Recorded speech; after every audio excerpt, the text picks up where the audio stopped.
Les decía que estamos aquí nuevamente para la otra, en esta ocasión, la última conferencia del ciclo sobre la obra de España en América, leyenda negra, leyenda blanca. A Santiago le ha tocado la última, va a tener que poner broche de oro. Bueno, cuarta y última conferencia. Y yo, la verdad, es que no voy a hablar mucho porque el tiempo de las personas que tienen que hablar no es precisamente el mío en la tarde de hoy.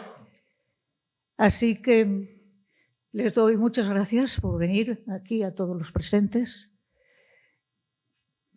Me alegro de que haya venido mucha gente, pese a que el lunes es un día poco frecuente que haya conferencias. Y temía yo que a lo mejor no funcionase bien la publicidad, pero bueno, la publicidad y las personas que vienen. Gracias a la Nueva España también, María José, a nuestros patrocinadores y muy especialmente a don Santiago Muñoz Machado, que ha encontrado una parte de su muy ocupado tiempo para dedicarla a Tribuna Ciudadana y a comentar algunas cosas sobre la obra de España en América. Parece que con temas de actualidad tan importantes como están sucediendo, nos hemos olvidado un poco, ¿no?, de que este tema de la obra de España en América y las cabezas de Colón por el suelo en algunas ciudades y el Fray Junípero y todas esas cosas hace tiempo que no salen en la televisión o en la radio, ¿no?, que es lo que la gente oye. Pero bueno, que tiene importancia, es importante y el tema la tiene. Así que aquí estamos, don Santiago, muchísimas gracias por venir. Y nos acompaña también don Salvador, que es Gutiérrez Ordóñez. Salvador es asturiano, pero es catedrático de la Facultad en León y ha tenido la amabilidad de acompañarnos para hacer una presentación más formal del señor Muñoz Machado. Pues así es, así de fácil, y así vamos a dar la palabra a don Salvador. Muchísimas gracias. Agradezco a la dirección de Tribuna Ciudadana la deferencia depositada en mí para presentar ante público tan distinguido a don Santiago Muñoz Machado. Solo es comprensible este honor por coincidir en mí la doble condición de asturiano y de académico, conocedor del conferenciante por cercanía y contigüidad ya durante algunos años, por mi gratitud, que es mucha, y por mi admiración, que es inmensa. La tarea de diseñar en breves trazos la figura de don Santiago Muñoz Machado no es fácil. En estos instantes me veo reflejado en el inútil esfuerzo de aquel niño que observaba a San Agustín cuando intentaba verter toda el agua del mar en un reducido hoyuelo de la playa de Hipona. Santiago Muñoz Machado nació en Pozoblanco, en el valle cordobés de los Pedroches, región donde mantiene vivos lares y penates. A ella retorna constantemente no solo para admirar el singular gallo de su escudo, al que ha dedicado un simpático estudio, sino para contribuir al enriquecimiento económico y cultural de este espacio geográfico. Santiago Muñoz Machado ha contribuido con su decisiva participación al desarrollo de la cooperativa modélica COVAP, cuya Fundación Cultural preside. Dedicaré solo unas pinceladas a su brillante carrera profesional. Accedió muy joven a la cátedra de Derecho Administrativo, fundó y presidió un prestigiosísimo bufete de abogados, creó la editorial Yustel, que hoy ofrece un inmenso catálogo de publicaciones sobre el derecho. Es director del Cronista. Es miembro de número de la Real Academia de Ciencias Morales y Políticas y de la Real Academia Española, de la que fue secretario y actualmente es director. Volveremos a este punto. Ahora, ante ustedes, considero relevante destacar su incomparable capacidad de investigación. No existe ámbito, es más, ni siquiera resquicio del derecho administrativo que no haya sido iluminado por los estudios que él ha realizado y por los que ha promovido en publicaciones conjuntas con otros autores.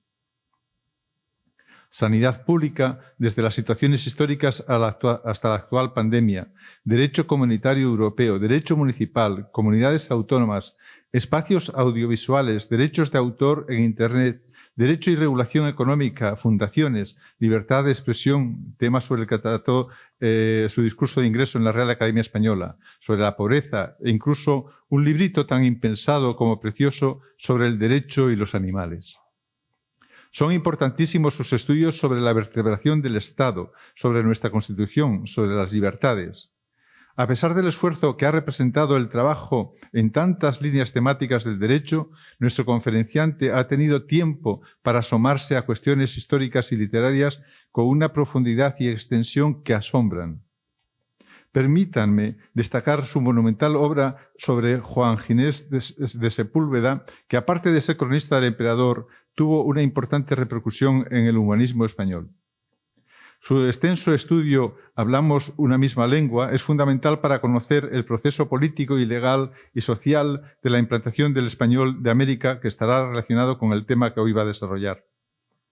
Su monumental libro Cervantes, recientemente presentado, está provocando la admiración de investigadores, de críticos y de lectores, tanto por la cantidad de sus fuentes como por el interés de los temas que trata: la azarosa vida de Don Miguel, la creación del mito del Quijote, las fuentes literarias de las obras cervantinas, la presencia de la literatura popular y folclórica, el matrimonio, la magia, la política, la sociedad, etcétera, etcétera.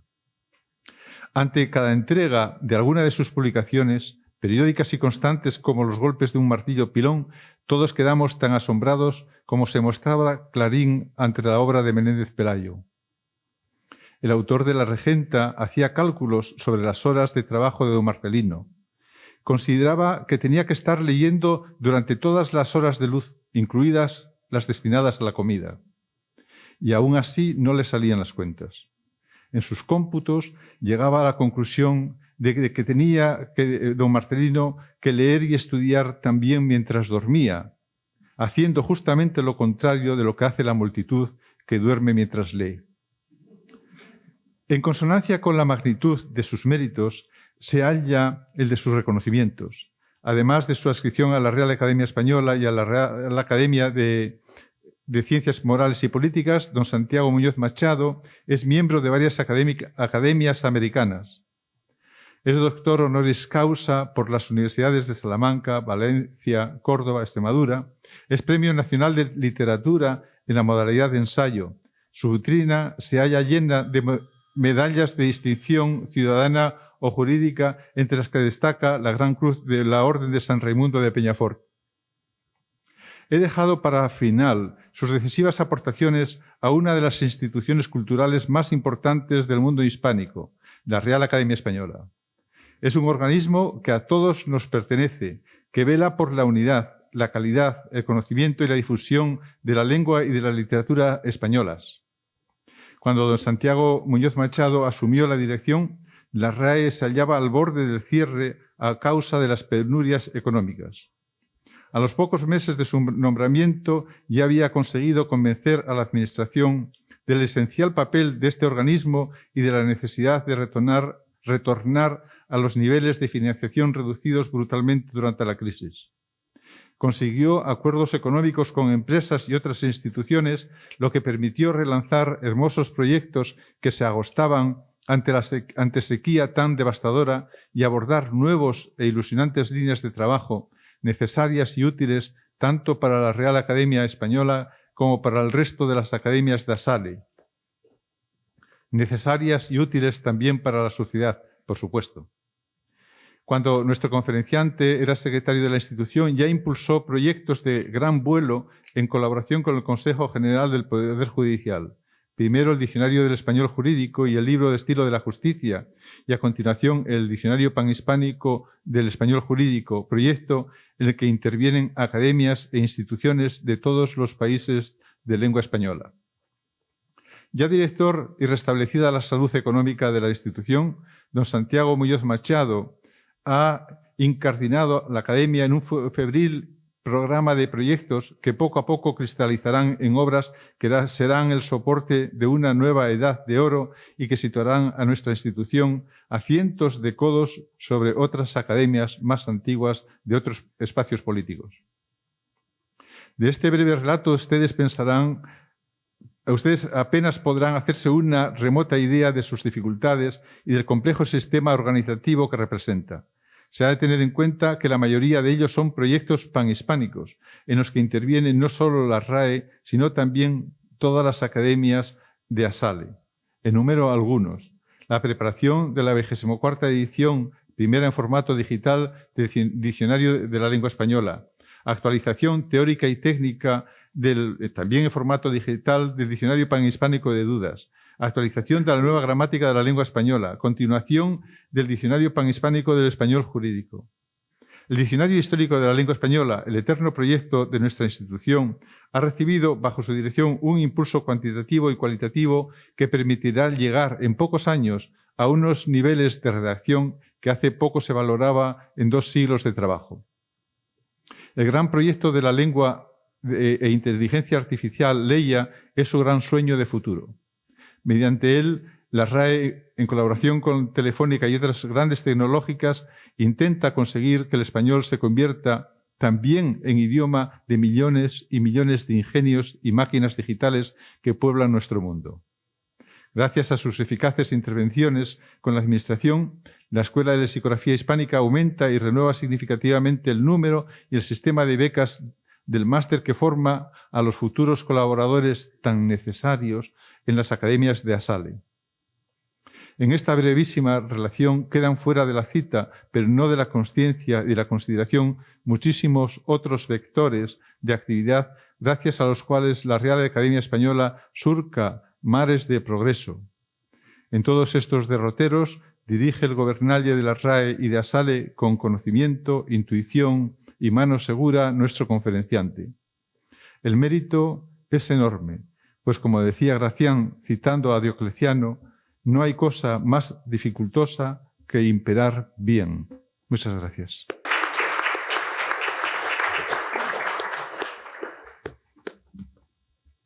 Sin más. Buenas tardes. Sin más tomo la palabra, ¿verdad? Sí.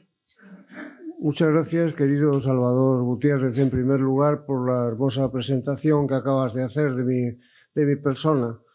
Los proyectos que compartimos en la Real Academia Española. Él es un académico formidable, ¿no? De los que están siempre trabajando en proyectos importantes y los que no se fatigan por nada. De los que no han llegado a la Academia simplemente a ponerse la medalla correspondiente, sino a justificarla todos los días.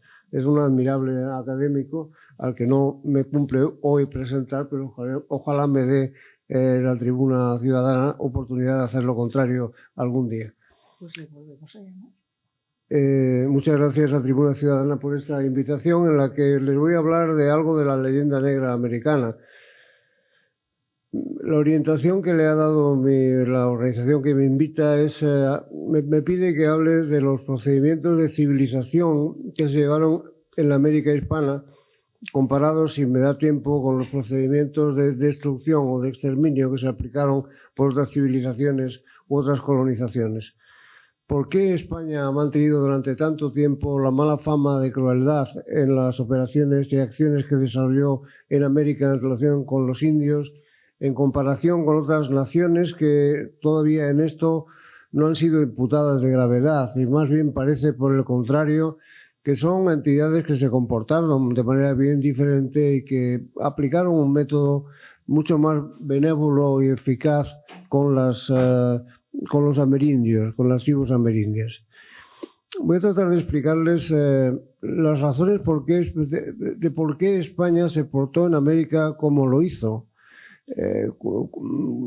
Las justificaciones de su comportamiento, a veces muy benévolo, siempre muy favorable a la evangelización y casi siempre cuidadoso, sin perjuicio de las excepciones que suponen que los colonizadores, los conquistadores, de modo individual, se pudieran portar con una determinada crueldad en época y en zonas concretas. Quizá el origen de todo este puede explicarse partiendo de la carta que Cristóbal Colón envía a los reyes el día 4 de marzo de 1493, anunciando el descubrimiento. Decía aquella carta ilusionada: la española es maravilla, las sierras y las montañas y las vegas y las campiñas y las tierras tan fermosas y gruesas para plantar y sembrar, para criar ganados de todas suertes, para edificios de villas y lugares, los puertos de mar. Aquí no habría creencia sin vista, y de los ríos, y muchos y grandes y buenas aguas, los más de los cuales traen oro. En los árboles y frutos y hierbas hay grandes diferencias de aquellas de Guana. En esta hay muchas especierías y grandes minas de oro. La presentación de Cristóbal Colón a los reyes es que está en un lugar realmente maravilloso, y estaba relacionada esa información con algo que les decía a los reyes en la conclusión de su carta. Añadía: con muy poquita ayuda que sus altezas me den agora, dotando de medios a su almirante, virrey y gobernador, podrán traer cuanto oro quieran, el algodón que decidan, especias sin cuento, y los esclavos que mandaran cargar. Todo eran especulaciones. En la española no había nada de eso, no había oro ni nada realmente que explotar. Lo que había, sobre todo, es nativos, mano de obra, esto sí, en abundancia. Colón volvió a España, llegó en marzo de 1493 a Portugal. Se entrevista con Juan II de Portugal antes de hacerlo con nuestros reyes. Portugal tenía por entonces una bula, la bula Romanus Pontifex de 1455, en la que el Papa le reconocía todas las tierras descubiertas al sur del Cabo Bojador.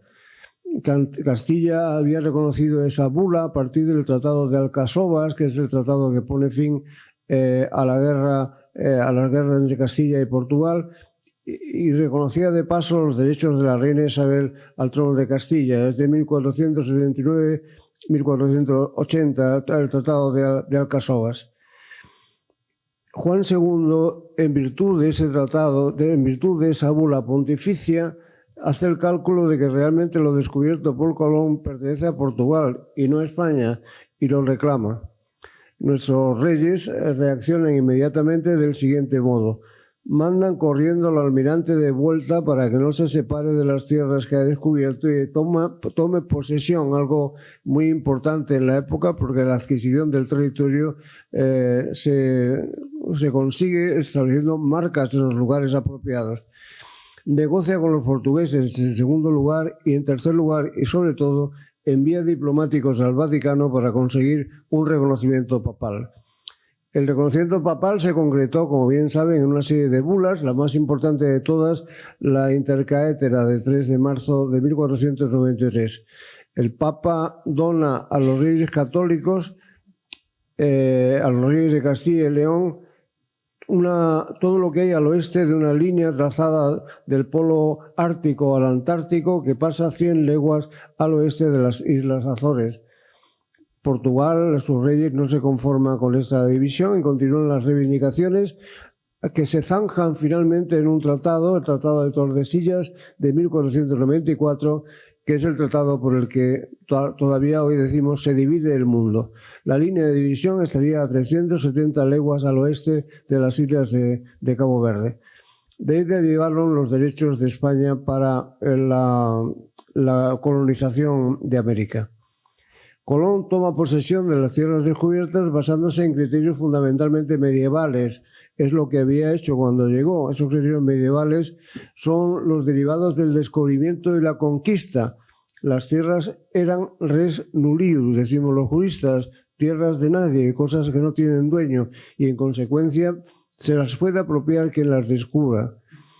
Pero la llegada de Colón a Portugal y la intervención papal en la bula Intercaetera cambia radicalmente los títulos de apropiación, porque lo que era la ocupación de una tierra sin dueño se convierte en una donación del Papa.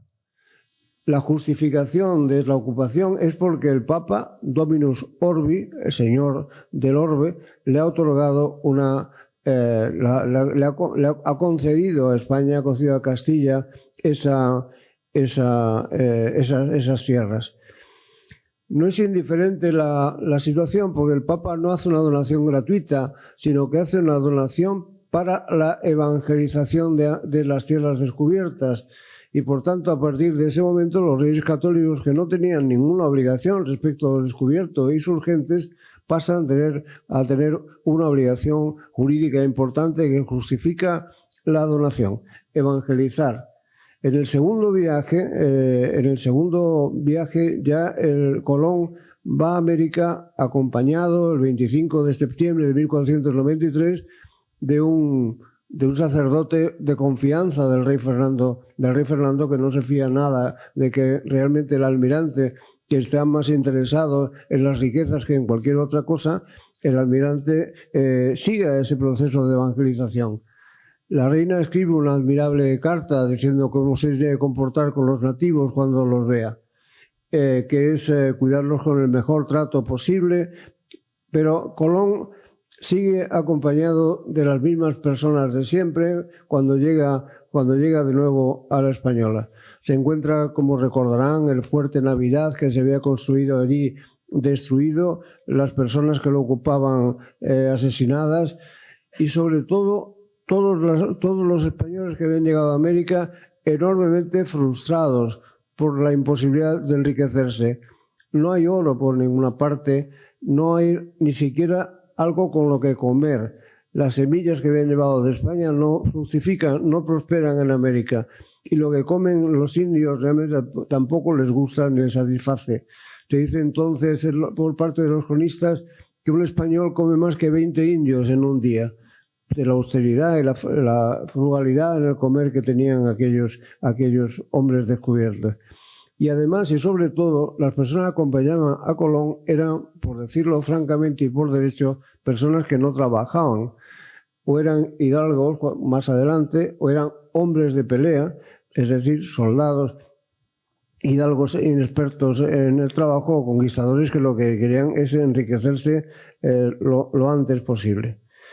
Las dificultades que planteaba la gestión de lo descubierto, la compartición por parte de Colón de los recursos que hubiera en las Indias, era un negocio económico el que había hecho Colón con los reyes, muy principalmente. Aquello no funcionaba, de modo que le invitaron los reyes a que volviera a España. Incluso quisieron compensarlo con una enorme cantidad de hectáreas en Castilla que Colón no aceptó.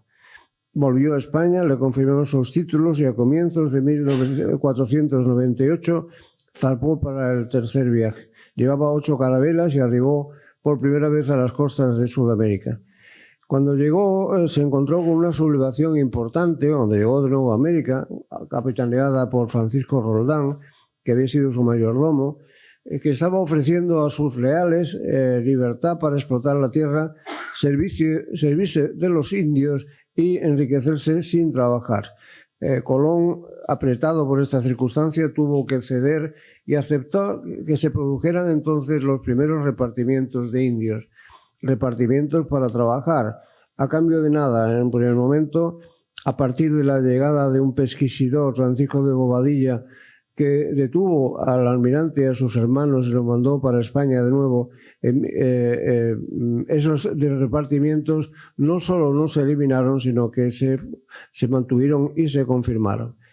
El almirante, como recordarán, todavía embarcó para un cuarto viaje en 1502 para buscar el camino que llevaba desde las tierras descubiertas a China, pero volvió sin encontrarlo y, sin embargo, reclamó sus derechos, los derechos consignados en las capitulaciones, hasta que murió en 1506 y posteriormente sus herederos siguieron manteniendo esa reclamación en los muy famosos pleitos colombinos que duraron muchos años sin ningún éxito, porque los reyes católicos y sus sucesores no estuvieron dispuestos a reconocerle a Colón casi nada, con el argumento de que casi lo único importante que se había encontrado estaba en tierra firme y realmente Colón había encontrado las islas le dieron la vuelta realmente a los argumentos. Lo importante para lo que nos trae hoy a esta conferencia es que no había oro y riqueza en las islas caribeñas, que es lo descubierto. Lo primero que se le ocurrió a Colón entonces es que como sí había muchas personas, muchos nativos, sería procedente hacer negocios con esclavos, mandando indios a España para que sirvieran como esclavos. Hay una carta que dirige Colón el 15 de febrero de 1493 al administrador general de los Reyes Católicos, que fuera en aquella época por mucho tiempo Luis de Santángel, donde dice expresamente que lo más importante que puede hacer es enviar indios para que hagan de esclavos en España. Y realmente llegó a mandar una expedición importante con la flota que capitaneó Antonio de Torres, que transportaba 500. Cuando esos 500 llegaron a España, los Reyes Católicos dio instrucciones al arzobispo Fonseca en abril de 1495 de que se enviaran los supuestos esclavos a Andalucía, que era el mejor mercado. 4 días después de esa carta, los reyes vuelven a escribir a Fonseca diciendo que se espere, que retenga a los esclavos, que se lo tienen que pensar. Y lo piensan formando una comisión de teólogos y juristas a los que encomienda un dictamen sobre este asunto. ¿Se pueden realmente esclavizar a los indios encontrados en América? En 4 días decidieron que no podía ser y que los indios tenían que volver a su estado de libertad. Una decisión insólita para los tiempos en los que estamos, realmente insólita. La captura de prisioneros con ocasión de los descubrimientos u ocupaciones de tierras era lo normal en todas las naciones civilizadas, y el sometimiento a esclavitud, pues lo habitual en la cultura de aquel tiempo. Una proclamación general como la que hacen los reyes en aquella época en favor de todos los habitantes de las tierras descubiertas es realmente una decisión impresionante todavía hoy si se compara con lo que estaba ocurriendo en el siglo. Las únicas excepciones a la prohibición general de someter a esclavitud fueron los antropófagos caribes, que había bastantes en algunas islas, los prisioneros de guerra, que había un derecho natural a la captura y al sometimiento a esclavitud, y los que se adquirían mediante trata, que afectaba fundamentalmente a los negros. Los reyes habían ordenado a Colón algo, cuando partió para su segundo viaje, algo que a partir de ahora se hace absoluta realidad y un mandato muy reiterativo. Le dijeron que trate muy bien amorosamente a los indios sin que se les haga enojo alguno. Lo mismo dicen las instrucciones a Obando el 16 de septiembre de 1501. Obando llega a América en 1502 y otra vez repite la reina la misma instrucción en 1500 en su testamento. Las cosas empiezan a cambiar, sin embargo, más allá de los deseos de los reyes, porque hay un movimiento que afecta fundamentalmente al periodo de colonización en las Antillas, en la que los indios se van sometiendo realmente a servidumbre. Hay que utilizarlos como mano de obra porque si no la rebelión de los colonizadores sería continua. No quieren ellos trabajar y movilizar los pocos recursos existentes, requiere una mano de obra que tienen que ser necesariamente los indios. Colón, para calmar la situación, decide hacer el primer repartimiento, es decir, entrega a su servicio a determinado número de indios. Y cuando Obando es sustituido por Diego Colón, el rey ordenó que se mantuviese el repartimiento que ya había hecho Obando e incluso que se ampliara a otros más.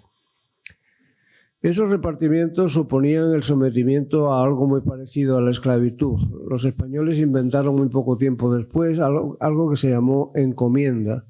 La encomienda es una institución jurídica bastante bien formalizada, por la cual la entrega del servicio de los indios no era gratuita y sin contrapartida. para cumplir con la obligación impuesta por el Papa de que la donación era para evangelizar, los encomenderos son los delegados de la corona para producir esa evangelización, a cambio educarlos, evangelizarlos, a cambio del servicio y del trabajo que les ofrecen. No funcionó nada bien esta encomienda en los primeros tiempos y menos funcionó bien en el Caribe. Hubo mucha crueldad aplicada por algunos colonizadores, mucha exigencia, maltrato a los nativos, especialmente en la primera época antillana.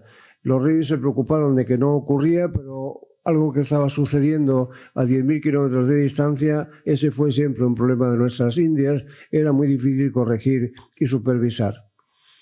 La actitud de la corona española, no obstante, es una actitud siempre muy cuidadosa, prevenida, procurando que no se produzcan realmente grandes quebrantos en el trato a los nativos. La crisis, seguramente lo recordarán porque es un episodio histórico de gran importancia, viene definitivamente de la mano de los dominicos cuando llegan a la Española, cosa que ocurre en 1510. Aparecen los primeros dominicos con el encargo, naturalmente, de los reyes de evangelizar, de predicar. Los dominicos, desde el primer momento que están en América, se empeñan en que el orden de evangelización, el orden de relación con los indios hay que cambiarlo. Lo primero no es explotar las tierras, lo primero es evangelizar y lo segundo trabajar o educar, pero lo primero es evangelizar, lo primero es convertirlos a la fe cristiana, lo segundo aprovecharlos como mano de obra o cualquier otra circunstancia, pero lo primero es cumplir con el mandato papal. No era ni mucho menos lo que estaba ocurriendo. El nivel de crueldad en las encomiendas era importante en las Antillas, de modo que estos evangelizadores, estos misioneros, cuando llegan se escandalizan de lo que ven. Sobre todo dos entre ellos, dos cordobeses, por cierto. El padre Pedro de Córdoba, que es el jefe de la expedición de los dominicos, y el padre Fray Antonio de Montesinos. De Fray Antonio de Montesinos es la famosa homilía del primer domingo de Adviento de 1511 en la Española, que Fray Bartolomé de las Casas, dominico algunos años después, se encargó de recoger para la posteridad. No sabemos si en palabras textuales que dijo Montesinos o las que se inventó Fray Bartolomé, que era bastante dado a la creatividad en este tipo de cosas cuando se trataba de poner en mal lugar a los españoles. La homilía fue una homilía terrible para lo que allí, para los sentimientos de aquellas gentes desplazadas de su país. Les dijo poco más o menos que eran salvajes y que tenían todos asegurada la condena por tratar, la condena a las penas del infierno, por tratar a los indios del modo en que lo hacía. Todos iban a ser condenados porque los trataban como si fueran animales. Cuando el rey Fernando se enteró de lo que había dicho Montesinos, que no era una cosa de Montesinos, era una homilía que dijo trabajada en común por todos los frailes de aquella primera congregación, trabajada muy especialmente por Pedro de Córdoba, dicha por Montesinos, que la repitió al poco tiempo. Cuando el rey Fernando se enteró de semejante cosa que decía Montesinos y los dominicos, se escandalizó. ¿Quiénes son estos curas para decir lo que dicen y atreverse a poner en revisión mandatos que yo he dado? Lo que está ocurriendo en estas islas es el cumplimiento de órdenes e instrucciones que yo he dado a los colonizadores, de modo que la pretensión de los frailes de las primeras órdenes mendicantes de situarse en lugar del rey es algo completamente inadmisible. Envió un comisionado inmediatamente para que se informase y siguió inmediatamente lo que ha sido la actitud de nuestros reyes siempre. Ordenó que se constituyese una junta que le informase realmente de la legitimidad o no y sobre todo que dictaminase de los títulos que tenía España para ocupar tierras y someter a los indios de América. El debate de 1512 es realmente una hermosura, dicho sea en términos intelectuales, ¿no? Una hermosura de calidad intelectual de lo que ocurre allí, de lo que se dice. Desde un punto de vista jurídico, ni que decirles tengo, que realmente es una finura con la que desenvuelven los argumentos extraordinarios. Hay dos comisionados, Matías de Paz y Palacios Rubios, que ponen ya en cuestión la validez o la suficiencia del título de la donación papal. Reconocen que los indios son libres, reconocen que han de ser instruidos en la fe, porque eso es lo que ordena el Papa, que no deben ser sometidos a trabajos penosos, pero exigen que tengan compensaciones en casas y vestidos por lo que hacen.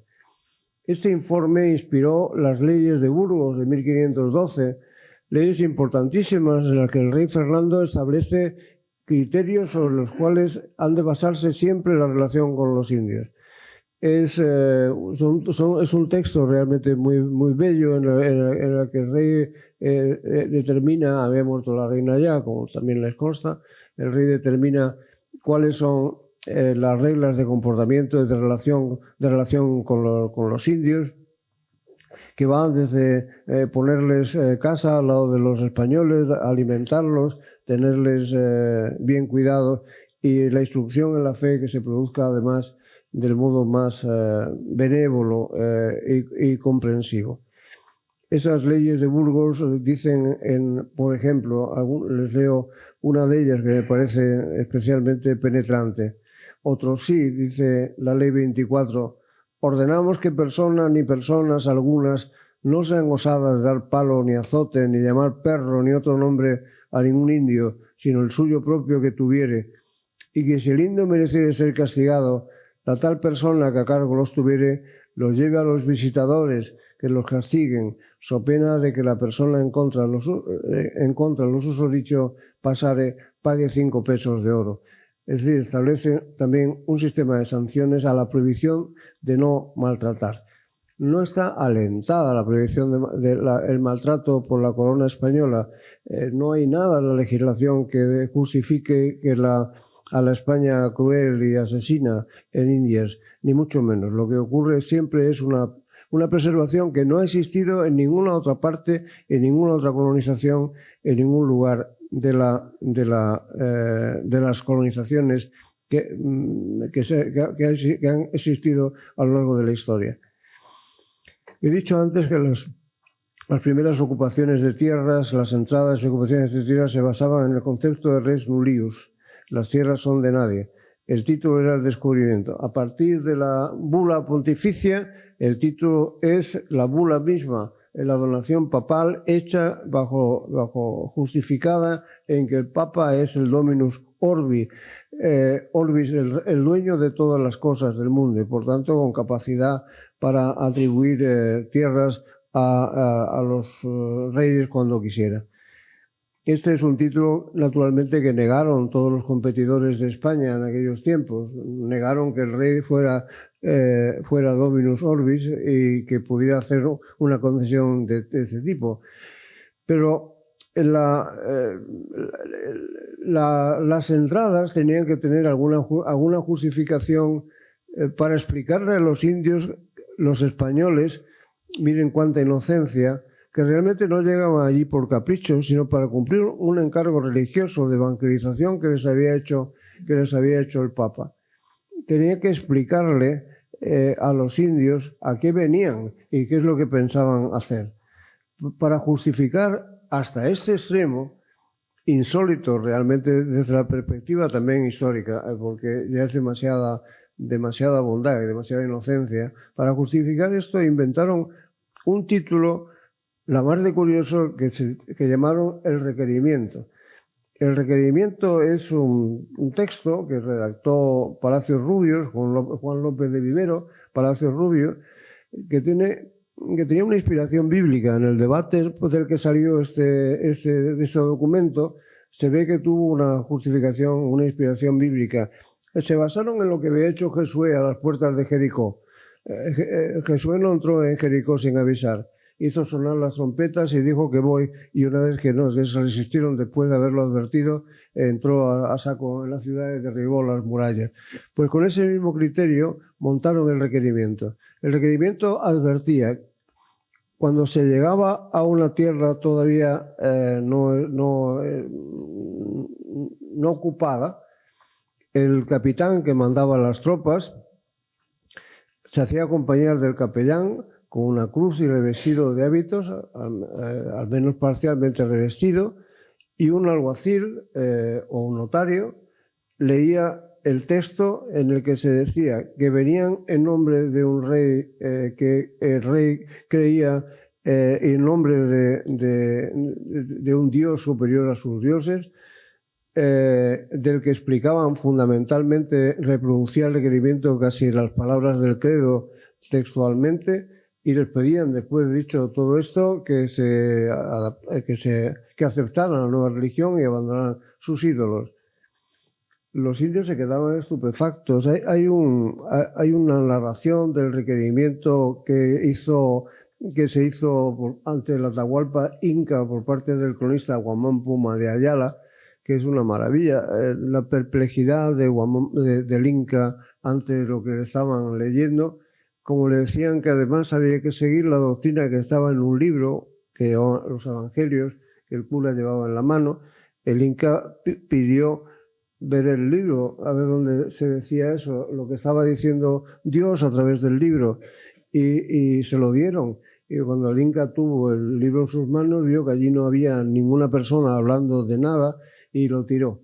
Y montó un gran lío, para su suerte, para su desgracia, quiero decir, porque inmediatamente llamó el capitán que mandaba a la carga y produjeron una gran masacre entre los indios circunstantes porque habían ofendido realmente al Evangelio y el mandato divino.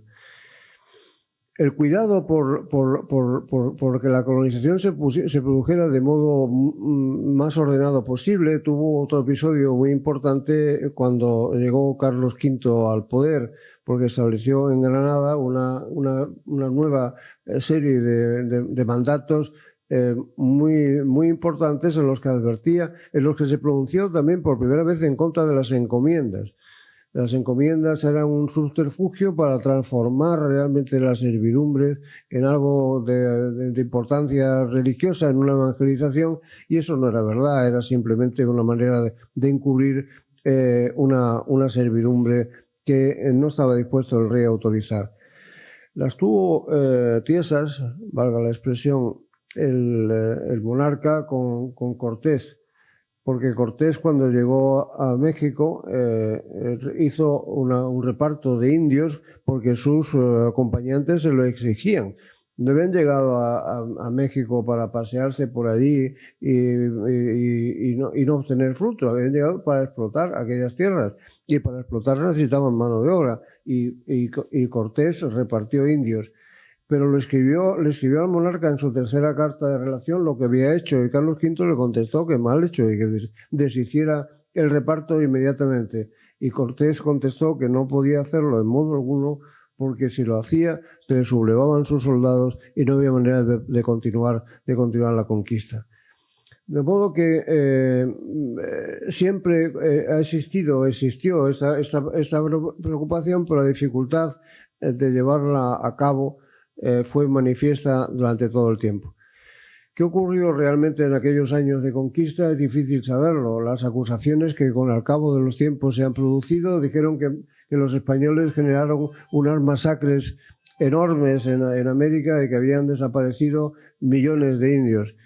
No sabemos muy bien cuál era la población que había en aquellas tierras por entonces, pero sí es seguro que murieron muchos, algunos a manos de los crueles conquistadores, muchos más, desde luego, a causa de las epidemias y las pestes que los españoles llevaron a América, ¿no? No estaban acostumbrados a nuestros virus los indios y murieron por millones probablemente, según los cálculos que se han venido haciendo. En esto del genocidio español en América, pues estas son de las cifras que más bailan. Hay algunos antropólogos que creen que había 13 millones de habitantes en toda la India, en todas las Indias occidentales, y otros que creen que 13 millones fueron los primeros que mataron los españoles. Las cifras son son muy grandes. Oscilan entre quienes dicen que había 100 millones, los que había 13, los que han muerto 13, los que han muerto 50. Muy difícil a esta altura de saber. Pero tampoco, bueno, sería bueno saberlo exactamente, pero sí se puede confirmar que murieron enormes cantidades de indios en aquellas islas caribeñas muy especialmente, que algunas de ellas llegó a despoblarse, de aquí que luego hubiera que hacer una aportación de mano de obra negra procedente de África y que no siempre fueron los caudillos, conquistadores, los causantes de las masacres. España siguió, sin embargo, siempre preocupada porque aquella desgracia se paliara y que el trato con los indios fuera el mejor posible. El segundo gran episodio ocurrió hacia los años 30 del siglo XVI y los que intervinieron entonces fueron, junto a los monarcas, los grandes teólogos juristas de la Escuela de Salamanca, muy especialmente, en primer lugar, el padre Vitoria.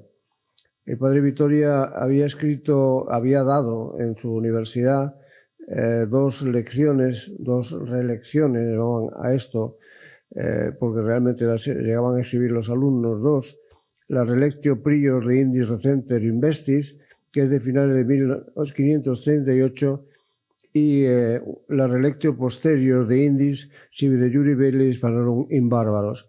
Esa es de los días 18 y 19 de junio de 1939. De nuevo se vuelve a preocupar ahora ya los teólogos y la universidad de lo que está ocurriendo allí y de su justificación, y si se puede seguir con esto.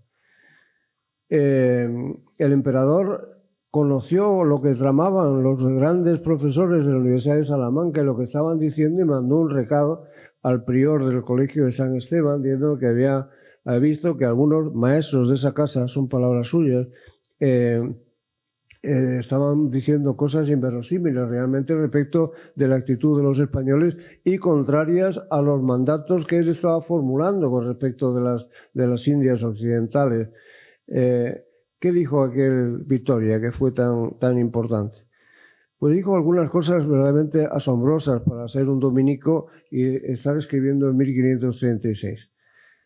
El Papa, literalmente, no es el Señor de todo el mundo. Ítem más, el emperador, su emperador, no es el Señor de todo el orbe, y aun cuando lo fuera, no podía establecerse en territorio de los bárbaros, de poner a los antiguos señores y cobrar tributos. El Papa no puede otorgar donaciones a los monarcas católicos porque su poder espiritual no abarca poder temporal sobre los indios ni sobre los demás fieles. No hay un solo ejemplo en la literatura universal de gente más atrevida, más gallarda, más aguerrida que estos personajes de la Universidad de Salamanca. Es muy grande la doctrina que establecieron, que se extendió de su mano luego con la filosofía racionalista a todo el orbe. Realmente tuvo una traducción de enorme interés. Vitoria, partiendo de estas reglas primeras, establece hasta 8 títulos, 7 títulos y uno de añadido, que podrían ser utilizados para entrar en relación con los indios, con los habitantes de las tierras descubiertas. En primer lugar, el título de la sociedad y la comunicación natural. Todos los hombres tienen derecho a comunicarse en cualquier lugar del mundo. Por tanto, inventa él el derecho de la comunicación en el ámbito del derecho internacional, el derecho de las naciones, un derecho de comunicación que ampara desde luego a los que llegan a aquellas tierras. En segundo lugar, el derecho a la predicación de la fe cristiana. Tercero, la reacción contra las agresiones de los caciques y gobernantes a la observación de la fe verdadera. Cuarto, cuando los que abrazan la verdadera fe, su mayoría, hay derecho del imperante a ayudarlos. Cuando los gobiernos bárbaros, en quinto lugar, son tiránicos porque perjudican a inocentes o favorecen sacrificios humanos o canibalismo, hay un derecho igualmente de intervención. Por cierto, igual que lo que ahora se denomina derecho internacional humanitario, que es la regla que está permitiendo a las Naciones Unidas mandar mandar comisionados de paz a países en los que están ocurriendo barbaridades de mano de los tiranos de nuestro tiempo. Otro título es La aceptación de los nativos, otras razones de amistad o de alianza. Y el más utilizado dentro y fuera, sin embargo, por generaciones de colonizadores, fue el que Vitoria deja como en un segundo lugar, pero que es muy importante. Fue muy importante entonces. Los indios, dijo, acepto que los indios, o por lo menos algunas clases de indios, no se diferencian mucho de los dementes. No tienen la misma capacidad que nosotros, las personas civilizadas y cultas. Le falta civilización. Y esa falta de civilización es una merma importante para la constitución de una república legítima. Se les puede ayudar para que la constituyan. Como consecuencia de estas cuestiones, realmente el monarca, el emperador, paró los repartimientos y se procuró que no hubiera nada hasta que no resolviera una junta sobre lo que estaba ocurriendo. Nueva junta en Valladolid en 1542. En la puerta de la Junta de Valladolid, 1542, ya está Fray Bartolomé de las Casas, con la brevísima historia de la destrucción de España, de las Indias por los españoles. El padre Bartolomé de las Casas, dominico de última hora, porque él había llegado a la Española como colonizador y tuvo esclavos negros durante algún tiempo y tuvo repartimiento de indios que luego, sin embargo, decidió convertirse en dominico y también de paso pues en el mayor enemigo público que tuvieron los colonizadores y el mayor amigo un poco equívoco a mi juicio que tuvieron los indios de su mano.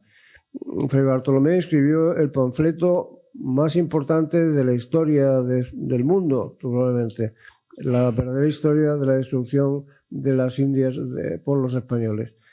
Era un texto en el que repasaba capítulo a capítulo lo que habían hecho los españoles en las diferentes islas caribeñas, lo que había ocurrido en Cuba, donde la masacre fue realmente muy grande, lo que había ocurrido en la Española, e imputaba a cada uno de los caudillos causantes de todo aquello, imputaba el mal. Fray Bartolomé, estuvo agazapado en el 42, cerca de donde, esperando a que llegara el emperador que estaba en Flandes por entonces, para leerle ese texto. Se lo leyó, el emperador lo oyó, la lectura, y se conmovió, como es natural, de modo que decidió constituir una nueva junta que resolviera este asunto. Y después de la junta dio lugar a otro nuevo grupo de leyes, las leyes nuevas de 1542. Leyes que trataban de prohibir todo lo que había dicho Bartolomé de las Casas y los demás frailes que estaba funcionando mal. De nuevo, la corona, por tanto, se preocupa, manda comisionados y establece toda la protección y encarcela a la gente. Pero claro, 10.000 kilómetros de distancia en aquel tiempo son muchos kilómetros de distancia. Años más tarde, bastantes años, di un salto para poder recoger directamente esa idea. En tiempo ya de Carlos III, pues Juan de Obando, que fue el gran compilador de las leyes de Indias, en la primera versión, dijo: las Indias no se entienden. Esta es una expresión que ha trascendido a la historia. Las Indias no se entienden. Quería decir, no entendemos las Indias, no sabemos qué está pasando allí. Y de aquí que se decidiera construir en aquellos años del siglo ya XVIII una gran información para enterarse de qué es lo que teníamos en América, que no se sabía demasiado bien. Una información general respecto a las características del territorio, de las gentes, lo que estaba ocurriendo, etc. Pero 200 años antes, en tiempos del emperador, lo que se podía hacer es dictar leyes nuevas. Esta es un gobierno, el de América, muy documental. Más que por las personas, los reyes confían en que los documentos servirán para algo. Tenemos una información abrumadora sobre lo que ocurrió en las Indias gracias a este asunto. En fin, como término de este tipo que solo quería mostrarles, sin perjuicio de las barbaridades que allí se cometieron, de las agresiones, de sacrificios y de matanzas de indios que ocurrieron, igual que en todas las civilizaciones, en todas las colonizaciones, España se preocupó, sin embargo, bastante de que esa colonización fuera lo más amable posible, que a los indios se les educara y se produjera una mixtificación, no un exterminio, y los reyes no se cansaron nunca de producir leyes que los favorecieran.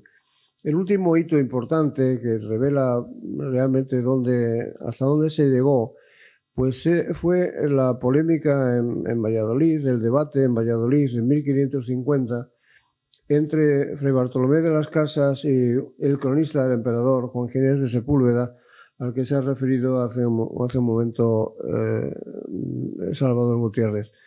Juan Ginés de Sepúlveda era un gran erudito, era probablemente el mejor conocedor de la filosofía de Aristóteles, traductor de Aristóteles, autor de mucha obra, interviniente en casi todos los grandes acontecimientos de su tiempo, desde el divorcio de Enrique VIII con Catalina de Aragón hasta su presencia en la elaboración de las crónicas.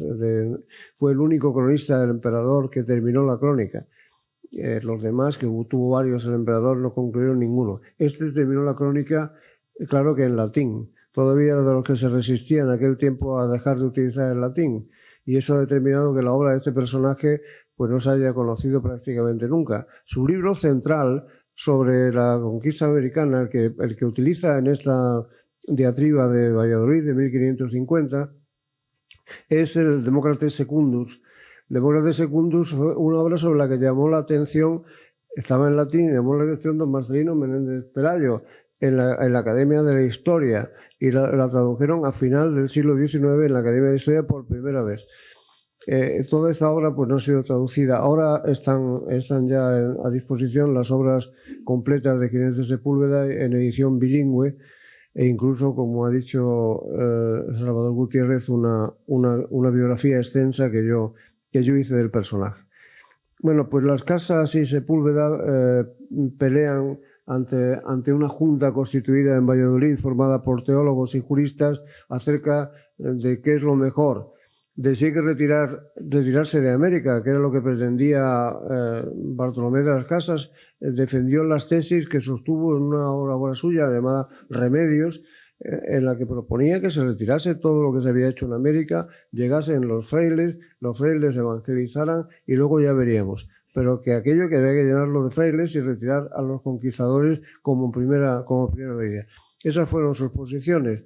Frente a cualquier argumento como la de la inferior condición de los indios, su falta de civilización, posición en la que estaba Ginés de Sepúlveda, muy aristotélico en esto, porque Sepúlveda utilizaba una doctrina que viene de Aristóteles, que es la doctrina de los esclavos naturales, mal entendida por la gente que no fue Ginés, que quiere simplemente decir que hay entre los seres humanos que forman la creación unos más dotados y otros menos. Y esos que están menos dotados deben ser dedicados no a la gobernación, sino al servicio. Y esos son los llamados esclavos naturales, que no es que fuera gente que hubiera que azotar todos los días, sino que estaban en una posición en las sociedades de carácter inferior.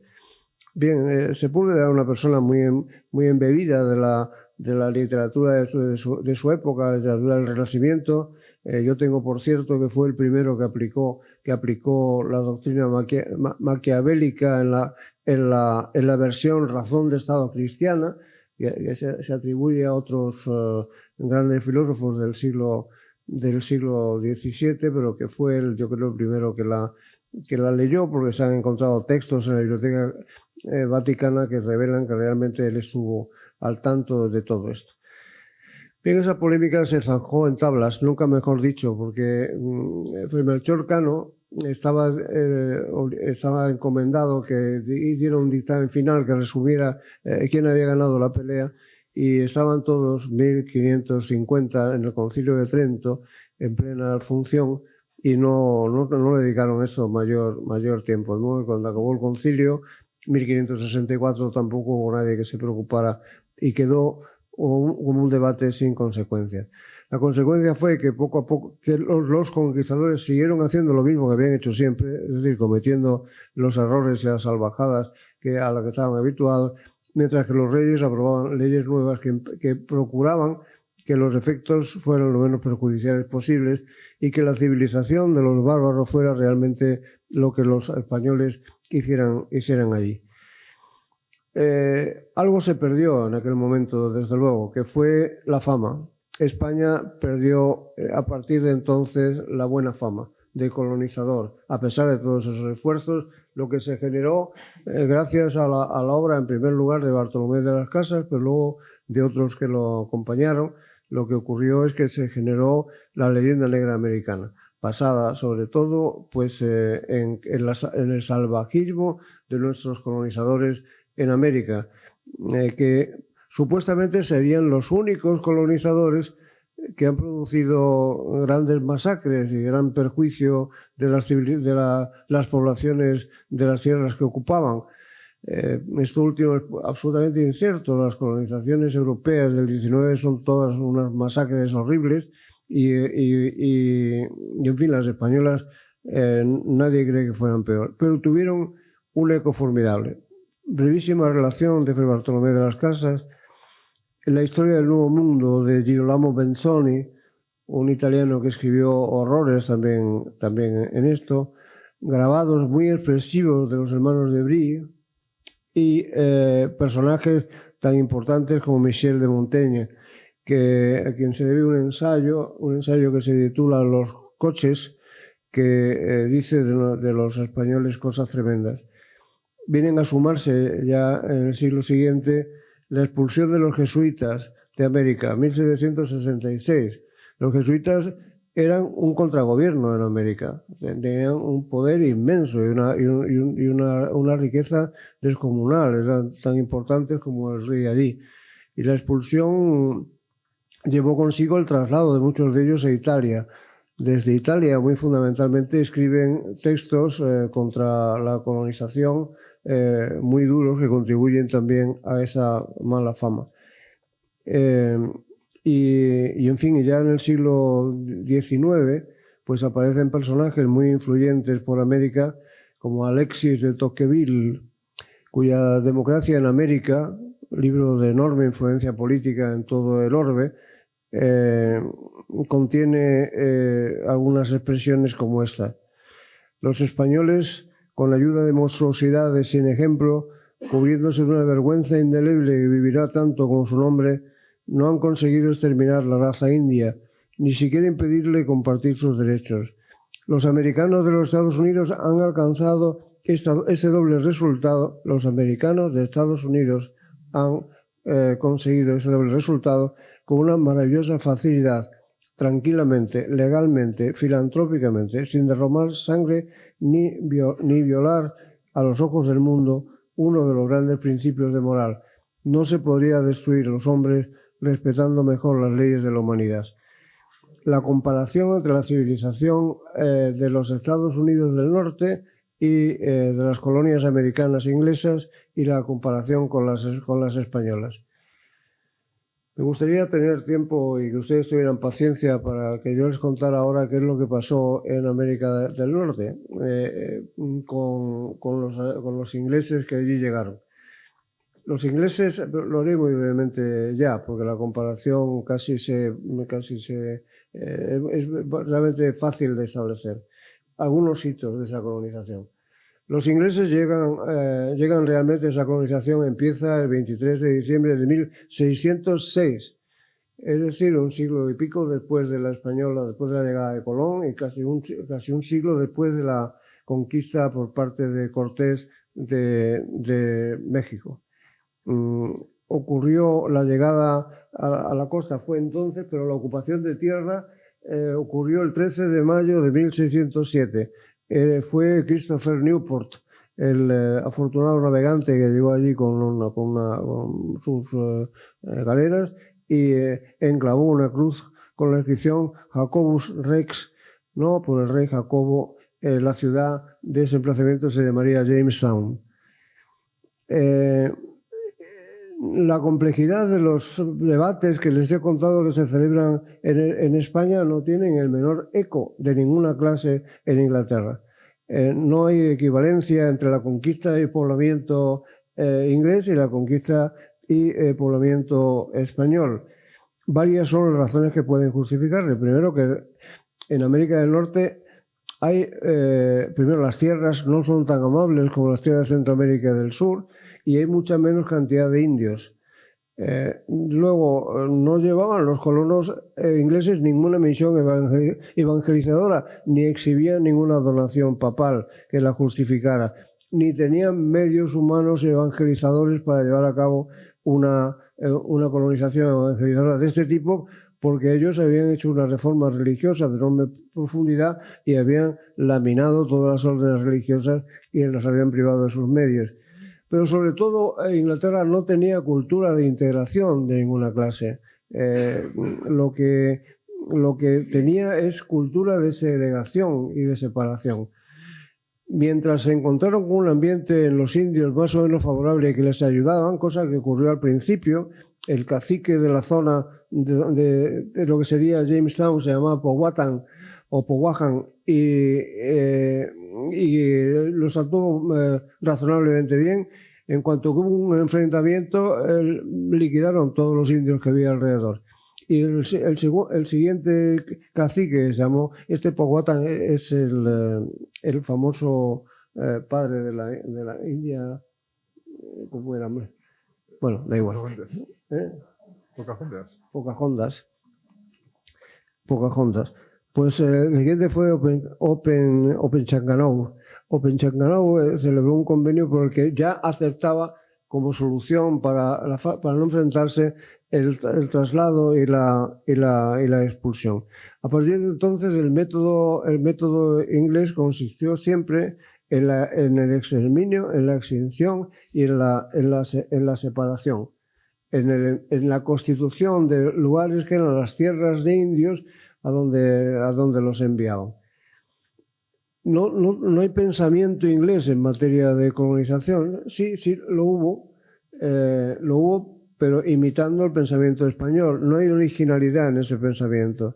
Al principio, cuando se enfrenta con esa idea, hemos descubierto una tierra que ellos dijeron, por cierto, para justificar el título del descubrimiento, que ellos lo habían descubierto antes. Habría habido en América un tal Prince Madoc que habría llegado en 1300, en 1170, y desde luego que Cabot había llegado a Nueva Inglaterra en 1496 y 1498. Pero, en fin, ellos utilizan los criterios de la colonización de los grandes filósofos, teólogos y juristas españoles al principio, con cuidado. Ocurren estas cosas cuando se está produciendo en Inglaterra una implantación fuerte del protestantismo, de la Iglesia anglicana, más bien.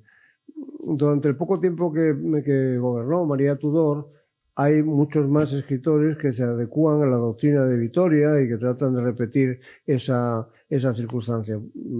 Después, con la llegada al trono de Isabel I, la posibilidad de utilizar criterios de evangelización y de ese tipo fracasan todos. Aquello es un negocio y hay que tratarlo como negocio. Y los indios son personas de raza inferior y hay que tratarlos como personas de raza inferior.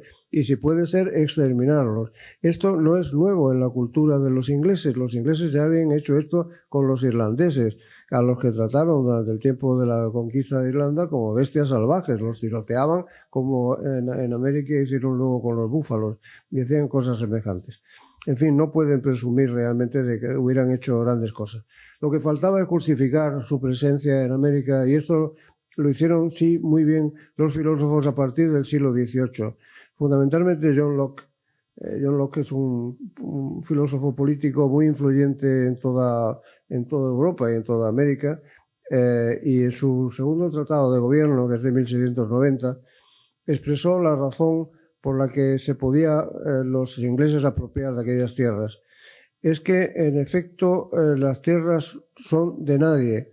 Los indios, decía, solo las utilizan para cazar y para ir de un lado a otro. No cultivan la tierra, y para que la tierra se pueda apropiar hace falta cultivarla, plantarla sobre eso. El proceso de apropiación de la tierra consiste en cultivarla. Eso lo dijo primero John Locke y luego un importantísimo internacionalista, Vattel. que estableció esa misma regla. Vattel añadió que Dios ha dado a los seres humanos la tierra para que se la apropien, pero para que se la apropien en pequeñas unidades, porque si una comunidad india se apropia de un terreno tan grande como América sin cultivarlo, Dios se habría equivocado y no habría manera de repartir entre todos. De modo que el proceso de trabajo de la tierra es el que justifica la posibilidad de apropiación. Aquí solo faltaba ya ocuparla en efecto con esos títulos y luego pues procurar cultivarla y desplazar a los indios. Desde entonces para acá la historia de la conquista americana la conocen bien, aunque solo sea por las veces que la han contado en el cine amablemente. Esto ha ocurrido así realmente hasta 2 obras de 1970, una que recuerda la batalla de Wounded Knee y otra que se llama Pequeño Gran Hombre, ¿no?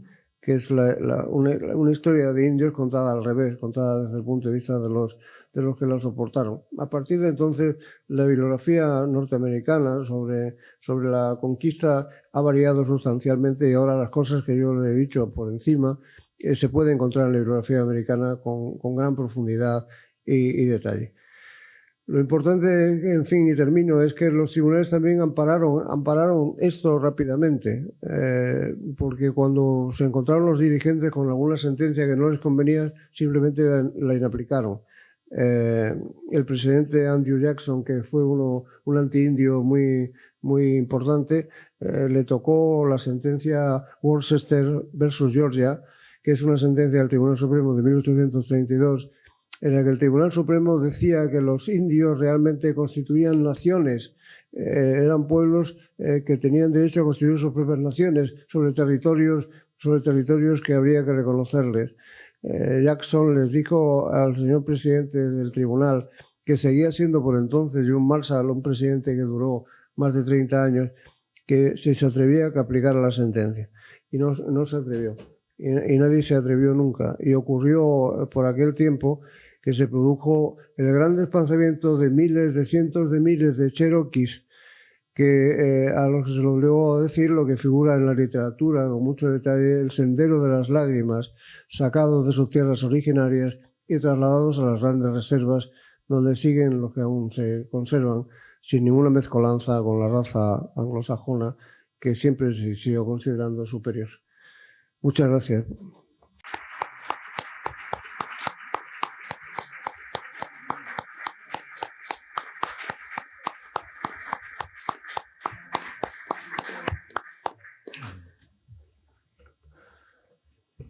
Bueno, después de la extraordinaria conferencia que acabamos de escuchar, se puede hacer el coloquio. O sea que si alguno de ustedes desea levantar la mano y durante unos minutos, pues don Santiago les responderá. No me acordé de decir antes que hay una cena, perdón, hay una cena después, al terminar el coloquio. La cena es informal, es una especie de algo para picar, ¿no? No es nada preparado, ni con vajillas, ni con cuberterías apenas, ¿no? Entonces, cualquier persona que desee asistir a la cena puede ir libremente. Hotel Ramiro I, aquí cerquita, y pues allí se puede seguir la charla sobre la conferencia, sobre los asuntos más o menos próximos a la conferencia o sobre lo que vaya surgiendo. Invitamos a todos a su costa, porque no podemos de otra manera, ¿no? Estaríamos encantados de poder hacerlo, pero como no es posible, pues entonces así se lo comunico. Por si les interesa y les apetece ir, pasarán un buen rato y muy interesante además. Sí, bueno, tiene hay una persona que levanta la mano. Yo respecto de la cena lamento tener que decir que no podré estar porque vengo haciendo, ¿cómo se dice eso? Simultáneas, ¿no? Y tengo ahora el premio Princesa de Asturias de las Letras. Empezamos a reunirnos esta noche, ¿no? De modo que tengo que atender esa reunión. Adelante, por favor. Muchas gracias a los de esta conferencia. Título de curiosidad. Y había otra más atrás, me parece. A ver si podía, pero me pareció eso. Nombre Panetti, procedente del interior de Cataluña, en este caso. Quería aclararlo. No, pero es que no lo he entendido. Repita, por favor. Siempre leí que en el primer viaje de Colón viajaba también un sacerdote de nombre Le, un apellido que es todavía muy común en esta zona de donde vivía. Era solo para si podía confirmarlo. Hasta donde yo sé, no fue en el primero, fue en el segundo, fue por razón de que para el segundo ya existía la bula papal y el sacerdote en cuestión se llamaba Boyle. Era catalán, en efecto, pero Boyle, B-O-Y-L. No, el primero fue de Pizarros y compañía, marineros. Bueno, yo no sé si llevarían algún asistente religioso, pero no con la función de Boyle, que el otro era una persona de confianza de los reyes, ¿no? Bien. Hay otra persona, un señor aquí. Alejandro. Es que no sé si había otra persona por atrás, pero parece una aquí. Este señor, sí. Buenas noches, gracias por la conferencia. Usted no menciona a Antonio Pérez, será porque es algo obvio y conocido la influencia a partir de la leyenda negra. Quisiera que me dijera algo sobre eso. ¿Sobre? Antonio Pérez. Antonio Pérez. Antonio Pérez. Antonio Pérez. Y luego también con la conquista de Estados Unidos, dice que no tiene tampoco carácter muy religioso esa conquista. Sin embargo, tengo la impresión de que el sentido de la frontera hacia el oeste es un sentido de buscar la tierra prometida, ¿no? Que tiene un sentido muy religioso que llega hasta nuestros días, ¿no? La moneda americana figura esa leyenda de... Bueno, respecto a esto, segundo, lo que he querido decir es que no tiene un carácter evangelizador. Los que llegan a América son gente muy religiosa, pero huyendo de la persecución religiosa, y no van allí a implantar sus creencias, van allí a establecer lugares donde les permitan sobrevivir. De modo que no tienen mano de obra siquiera para evangelizar, no tienen frailes, no existe eso ya en Inglaterra en aquel tiempo. Y respecto a Antonio Pérez, se refiere al fraile que es de la Rábida. Antonio Pérez quiere saber entre los frailes de la Rábida que reciben a Colón.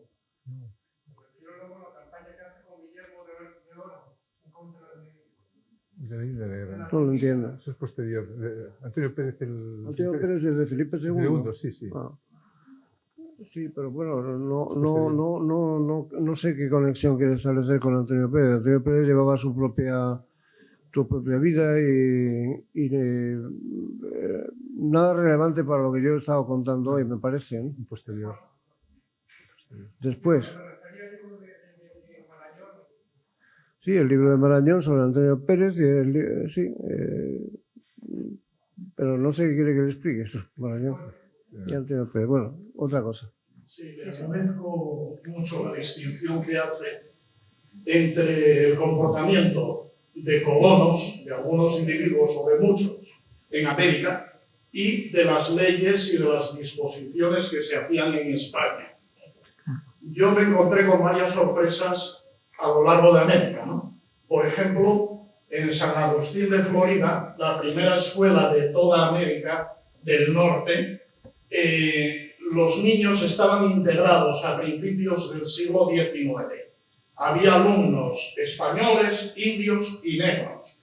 Y el comandante militar que mandaba las fuerzas de defensa de San Agustín y de Florida era negro. Es decir, paseando por Medellín, un día veo una estatua, me acerco y era un tal Juan Antonio Mon y Velarde, asturiano de Occidente de San Martín de Oscos. Es un personaje extraordinario, fue corregidor en Antioquia y lo llaman, la estatua la hicieron los colombianos, lo llaman el regenerador de Antioquia. Luchó contra muchos terratenientes que explotaban a los indios, reconoció ocupaciones de tierras de los indios, fue un gran reformador en el siglo XVIII. Y hablando de Inglaterra y Francia y demás países, hace 130 y pocos años, en Berlín, se dividió África con regla y cartabón sin respetar absolutamente nada y se ocupó todo el continente por unas potencias civilizadoras europeas. Hace 100 y pico años, ya vivía mi abuelo.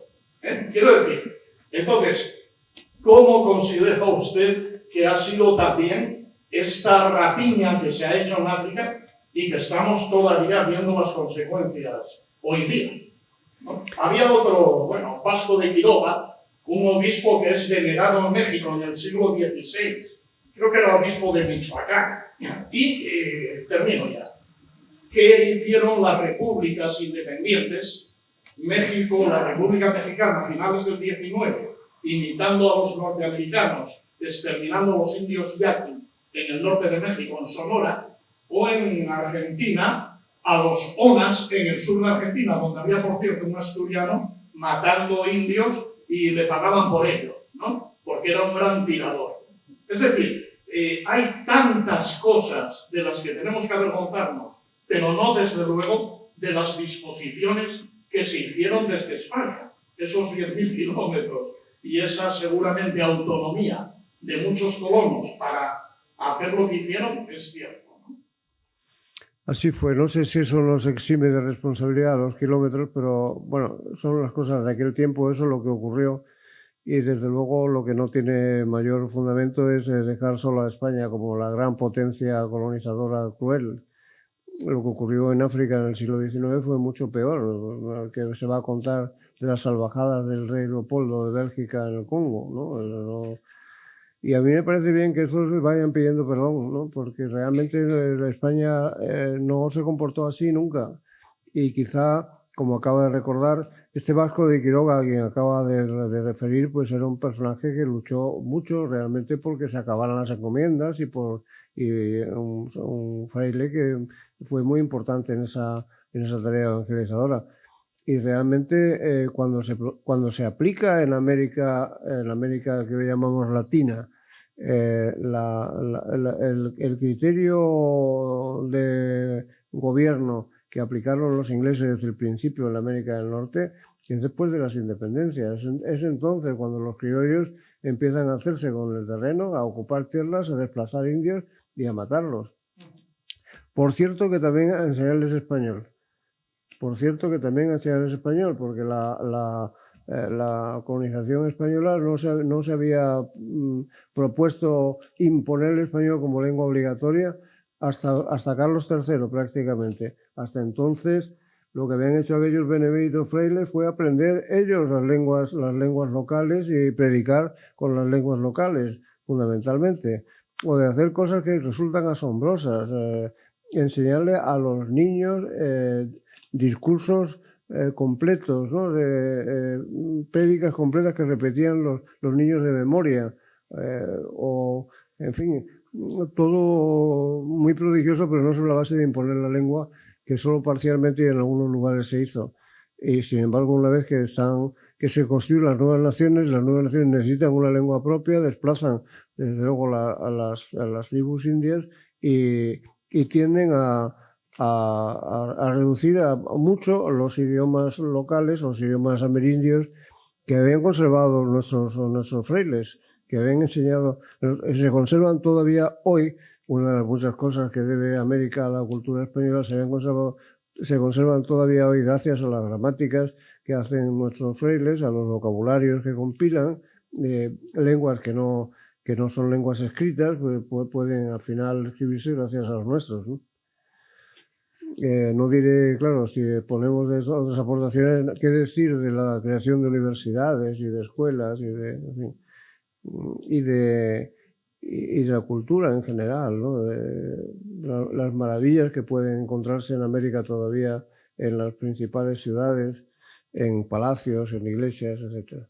De eso no hay ni un resto en el norte, ¿no? En América del Norte. A ver si. Emilio, por favor. Gracias. Quería felicitarle por la conferencia, la claridad y la perspicacia. No oigo nada. Quería felicitarle por la claridad y la perspicacia de la conferencia y quería también plantearle un par de reflexiones para conocer su opinión en este enfrentamiento entre las perspectivas anglosajonas y españolas, más en concreto en el momento conflictivo que es el del siglo XVIII, en el que John Locke justifica ese tipo de colonizaciones. Por un lado, los pensadores anglosajones también son conscientes de la distancia que hay, la discrepancia que hay entre los presupuestos y la realidad de la colonización. Y por otro, de hecho Robertson, por ejemplo, dice que los españoles, las leyes de los españoles están muy bien, que lo que ataca es la conducta de los españoles, el comportamiento, no las leyes. Dice que las leyes han estado muy bien designadas. Y ellos mismos también son conscientes de que en su colonización han hecho auténticas salvajadas. El propio Renel habla de los bárbaros, que los europeos son los verdaderos bárbaros, los auténticos bárbaros. O sea que también hay esa conciencia del salvajismo de los colonizadores.